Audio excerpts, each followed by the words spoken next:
Hello students, welcome to the school diaries. Today we are going to discuss chapter 4 of your boards, that is agriculture.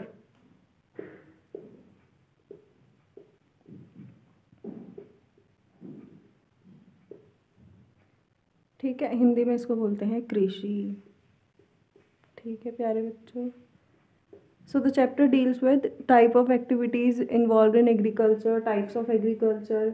ठीक है, इस तरीके की चीज़ें आती हैं इसमें। एंड देखो एग्रीकल्चर का मतलब क्या होता है। एग्रीकल्चर इन्वॉल्व्स एक्टिविटीज़ जो हमें फूड प्रोवाइड करती हैं। ठीक है, और फूड प्रोवाइड करने के लिए आप खुद देखें कौन कौन सी चीज़ें यूज़ की जाती हैं।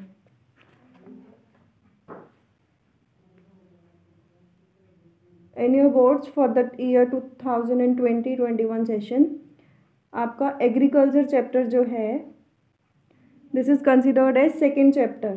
ठीक, मतलब रिसोर्सेज एंड डेवलपमेंट के बाद एग्रीकल्चर है। ठीक है, वाटर रिसोर्सेज से कुछ पार्ट है, तो एग्रीकल्चर हम लोग पढ़ रहे हैं अभी। तो बेसिकली मतलब मेरे पॉइंट ऑफ व्यू से it will consist of approximately 6 to 7 marks. So agriculture is primary activity. Primary activity for what? For production of food. Food production ही लिख देती हूँ। फूड को प्रोड्यूस करने के लिए जो एक्टिविटी होती है दैट इज एग्रीकल्चर। ठीक है, अब now the way food is produced, उसमें मतलब ऐसे हम सबको पता है कि पहले कोई चीज़ किस तरीके से होती थी, अभी उसमें थोड़ा मॉडर्नाइजेशन हो गया, टेक्निकल चीज़ें जुड़ गई हैं, तो चीज़ें थोड़ा सा चेंज हो गई है, तो हम उनको एग्रीकल्चर के टर्म्स में बोलते हैं। पहला होता है हमारा ट्रेडिशनल मेथड। ट्रेडिशनल मेथड हो गया, और दूसरा हो गया अब का जो मेथड है दैट इज़ मॉडर्न मेथड या प्रिमिटिव मेथड बोल सकते हैं हम उसको। ट्रेडिशनल मेथड में क्या होता था, आस्क योर ग्रैंड पेरेंट्स कि भाई आप खेती कैसे करते थे या आपके टाइम पे कैसे होता था, आपके पेरेंट्स कैसे करते थे, तो दे विल टेल यू कि हमारे पास क्या होता था, एक छोटा ज़मीन का टुकड़ा होता था और उसके अंदर हम पूरी फैमिली लगते थे, और उसमें कुछ चीज़ें होती थी जैसे हल हो गया, आपके क्या कहते हैं उसको, बुलक्स हो गए, बैल जिनको हम बोलते हैं, फिर क्या कहते हैं उसको, सिक्कल हो गई, ये ऐसी ऐसी चीज़ें यूज़ होती थी। अभी भी ये चीज़ें यूज़ होती हैं लेकिन छोटी चीज़ों के लिए, छोटे लैंड के लिए। पहले इन्हीं से सारा कुछ होता था। ठीक है, मॉडर्न मेथड में क्या हो गया, हमारे पास थ्रेशर्स आ गए, ट्रैक्टर्स आ गए, प्लस उस टाइम क्या होता था, ऑर्गेनिक खेती तो होती थी। ठीक, ऑर्गेनिक खेती मतलब without the use of fertilisers, जो आर्टिफिशियल फर्टिलाइजर्स होते हैं वो यहाँ यूज़ होंगे। Fertilisers, insecticides, pesticides. अब what is the difference between insecticides and pesticides. Insecticides होते हैं हमारे जो इंसेक्ट्स को मारते हैं, खेत में जो कीड़े लग जाते हैं उसको जो मारते हैं, और पेस्टिसाइड्स होते हैं, पेस्ट मतलब होता है अनवांटेड चीज़ें। वीडीसाइड, वीड होता है हमारा, वीडीसाइड होता है एक दवाई होती है जिससे क्या होता है, वीड्स मरते हैं। And weed is what, unwanted plants जो ग्रो करते हैं खेत के अंदर। ठीक है, अब जो हमारे कल्टीवेशन मेथड्स हैं, ये तो हमारा हो गया द वे जो पहले यूज़ होता था और जो अभी यूज़ होता है। ठीक है, इसको कृषि को भी मिटा देती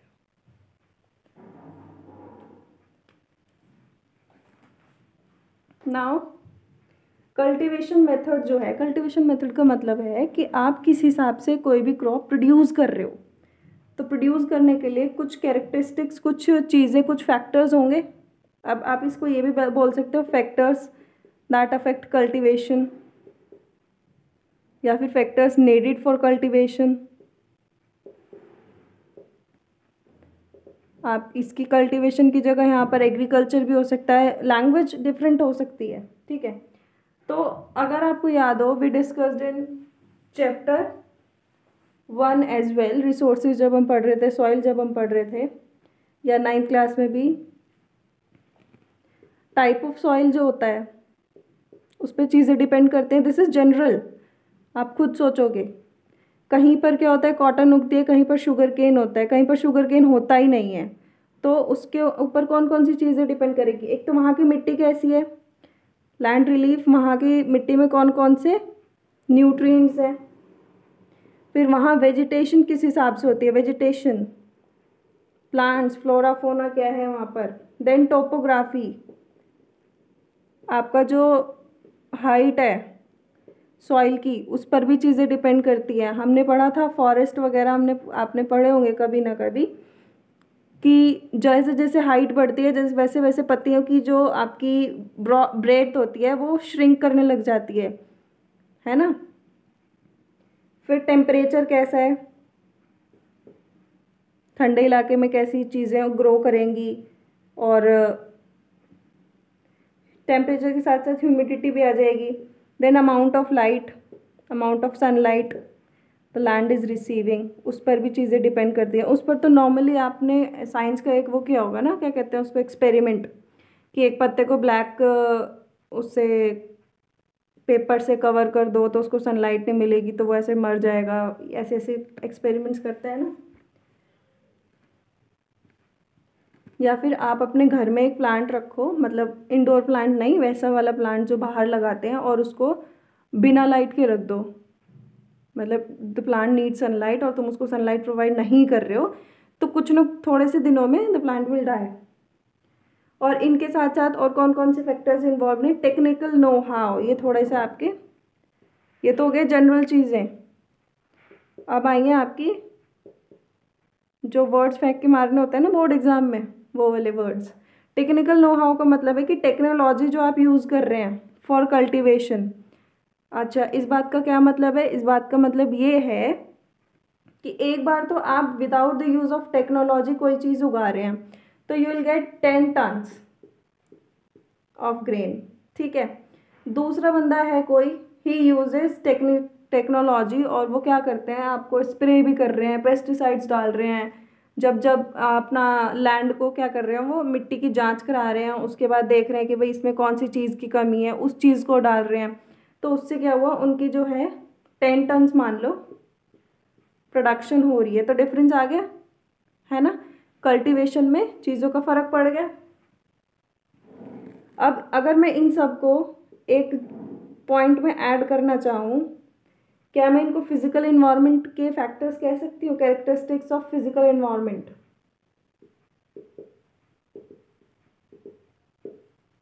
physical environment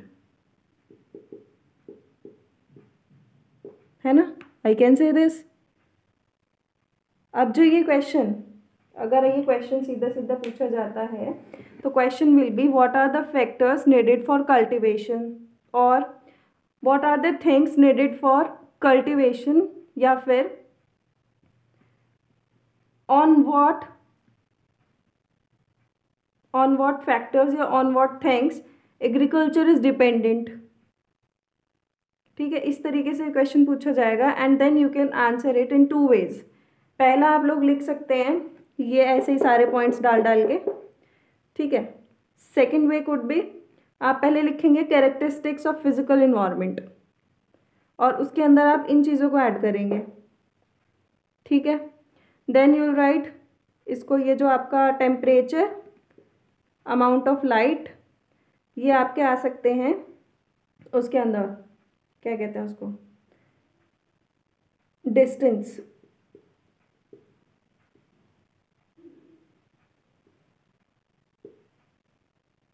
distance from equator, कि भाई इक्वेटर से जैसे जैसे हम ऊपर की तरफ जाएंगे या away from equator towards poles अगर हम जाएंगे तो टेम्परेचर जो है इट विल डिक्रीज, तभी तो वहाँ बर्फ़ जमती है, ठीक है। और जैसे जैसे हमारा जो डिस्टेंस है टू फ्रॉम द इक्वेटर, जैसे जैसे वो इंक्रीज होगा तो अमाउंट ऑफ लाइट जो है वो भी डिक्रीज होगी। फिजिक्स की भाषा में अगर आप इसको देखेंगे तो these are inversely proportional to the distance from equator, ठीक है। सो आई गेस आपको ये एक क्वेश्चन क्लियर हो गया होगा। It could be asked in 2 marks, 3 marks, 5 marks, आप लोग इसको शायद अब आंसर कर पाएंगे। All right, so this is soil, land relief, vegetation, topography, temperature, amount of light, technical know how, और इनको हम ऐसे भी लिख सकते हैं। और अगर अभी भी कोई डाउट रह गया हो तो you can ask me in the comment section या फिर on my WhatsApp. Now next heading is type of farming.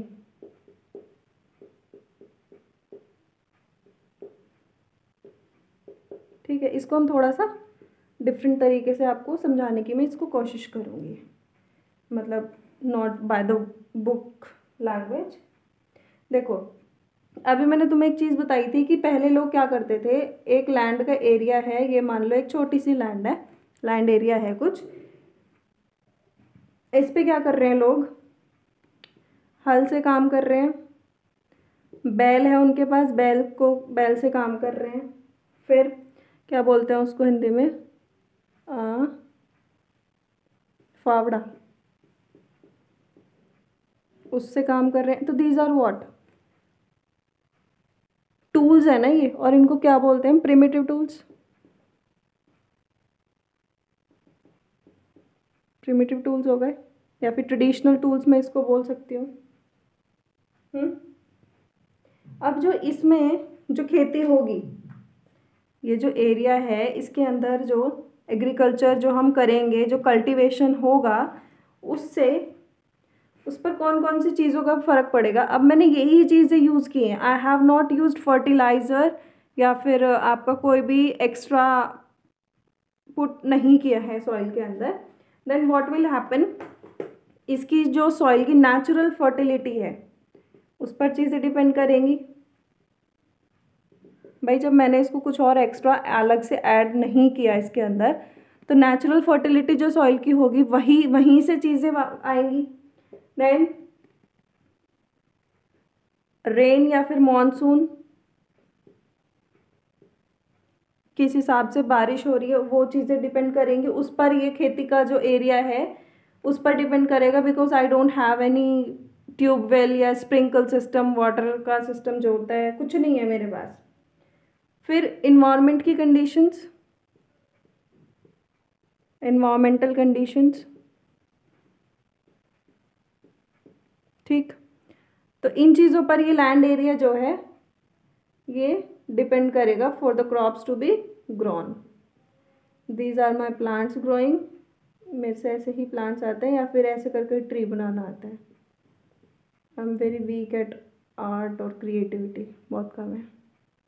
ठीक है, ये प्लांट्स हो गए, ट्रीज हो गए, सब कुछ हो गया। तो दिस टाइप ऑफ एग्रीकल्चर जिसमें क्या कर रही हूँ मैं, नेचुरल फर्टिलिटी है, मैंने सॉइल की फर्टिलिटी को इंक्रीज़ करने के लिए बाहर से कुछ नहीं डाला।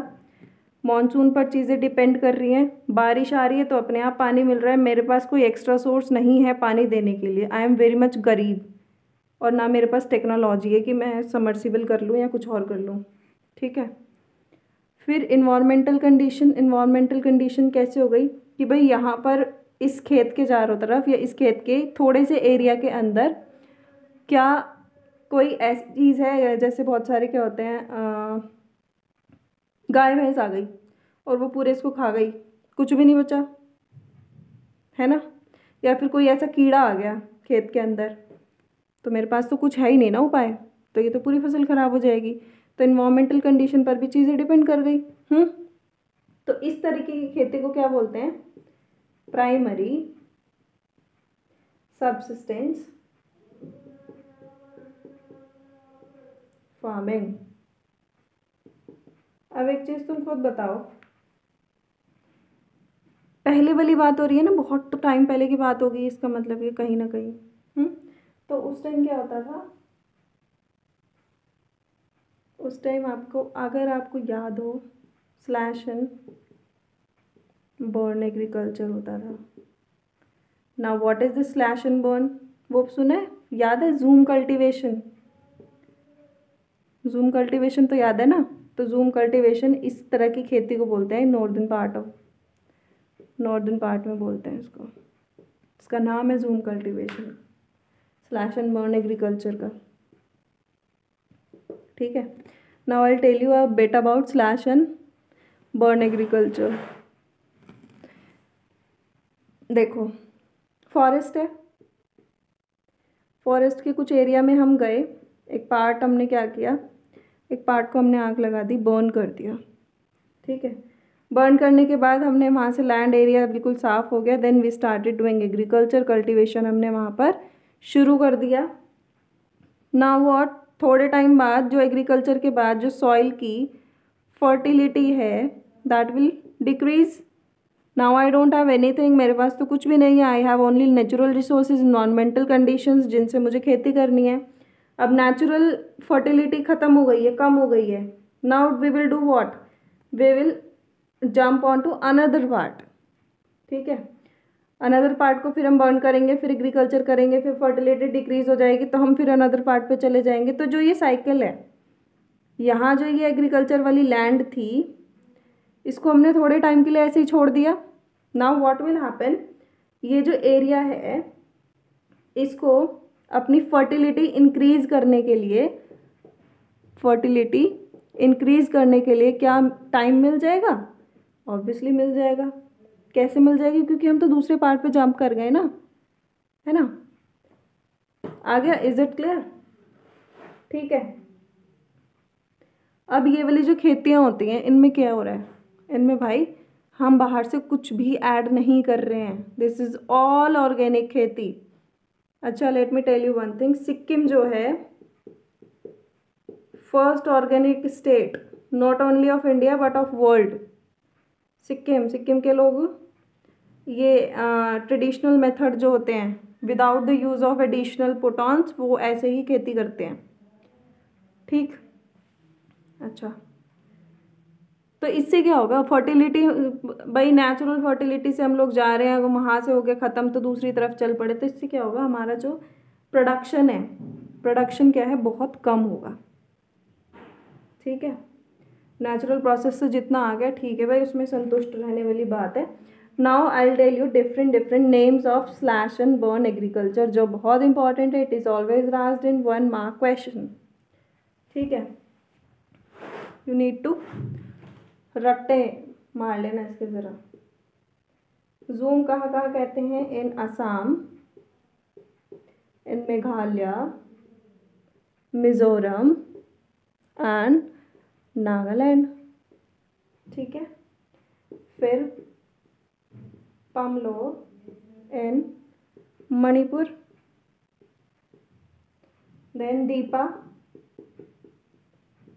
बस्तर, बस्तर का कुछ और याद है, और अंडमान एंड निकोबार आइलैंड, ठीक। देन बेवार या dahiya, dahiya is a caste as well, MP, okay. फिर पोडू या फिर पेंडा इन आंध्र प्रदेश, रमादाबी या कोमान, या फिर एक नाम और है ब्रिंगा, दिस इज इन उड़ीसा, ठीक है। अच्छा एक चीज़ देखो, ये जो उड़ीसा है sometimes it is known as Orissa, sometimes Orissa, तो ये थोड़ा सा हिंदी का चीज़ है, जो ड के नीचे ये बिंदी वाली चीज़ आ जाती है ना, तो इट इज़ प्रोनाउंस्ड एज र, that's why we write it as Orissa, ठीक है। फिर है वॉल्ट्रे in south east Rajasthan, sorry it's Rajasthan, Khil Himalaya region, फिर कुरुआ झारखंड, ठीक है।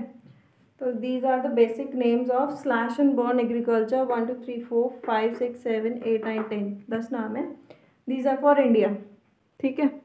नाउ वर्ल्ड के क्या हालचाल है, वर्ल्ड में भी कहाँ पर इसको क्या बोलते हैं, milpa Mexico and central America, फिर कोनुको एंड वेनेजुएला, रोका, Brazil. Then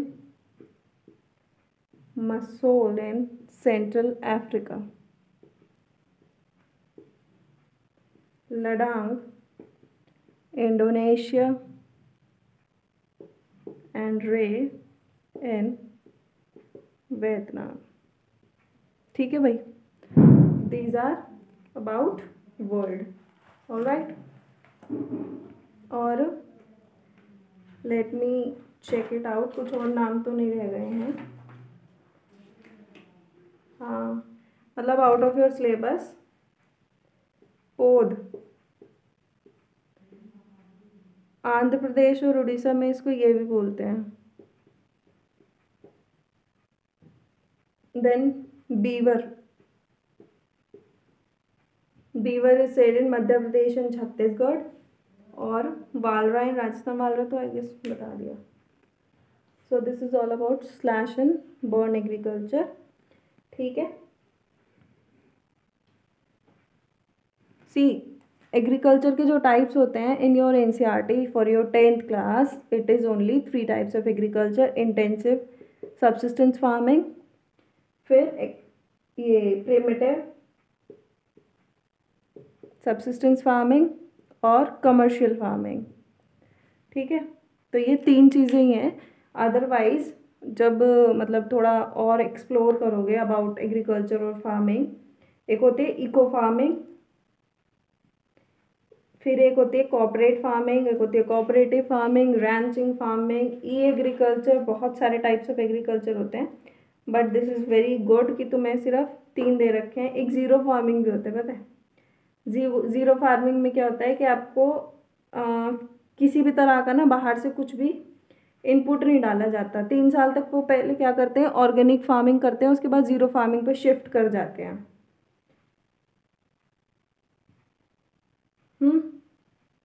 कॉन्ट्रैक्ट फार्मिंग भी होती है, ड्राई फार्मिंग होती है। ड्राई फार्मिंग में होता है कि आप बाहर से मतलब you don't have any source of irrigation, बारिश से ही होगा, और आपको पता होता है कि अब बारिश होगी तो अब हम ये बो देते हैं कुछ भी क्रॉप वगैरह, और बारिश से उसकी सिंचाई होती रहेगी and then will cultivate. So that's it for today's video. In next video will discuss intensive subsistence farming. Read it from your book and then watch out the video. और कोई प्रॉब्लम है अबाउट द वीडियो तो comment section में या फिर on WhatsApp just tell me.